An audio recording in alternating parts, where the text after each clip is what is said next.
আসসালামু আলাইকুম বন্ধুরা, দেখুন আমরা আমাদের নানু বাড়ি এসেছি বেড়াতে। কত সুন্দর সুন্দর কয়েকগুলো আম ধরে আছেন। এখানে একটা ধরেছি মাত্র, অনেকগুলো আছে। এই যে দেখুন, অনেকগুলোই আছে। তারপরে এখানেও আছে কয়েকগুলো। এই যে, ওই যে মাশাআল্লাহ, আমাদের নানু বাড়ির পুরো গাছে আম ধরে আছে। দেখুন, একদম ছাদের উপরে কেমনভাবে ধরে আসছে। দেখুন, বড় হলে রোজার শেষে এগুলো খাবো ভর্তা বানিয়ে। আর খুব ইচ্ছে হচ্ছে আজকে খেতে, কিন্তু আজ আমরা রোজা। কত আম ধরেছে আপনারা দেখুন, নিজেরাই দেখুন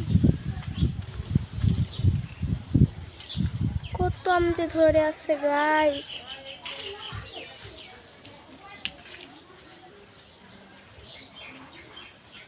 দেখুন,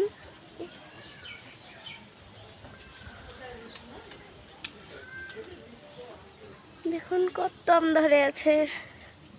বাই বাই, আবার পরে ভিডিওতে দেখা হবে।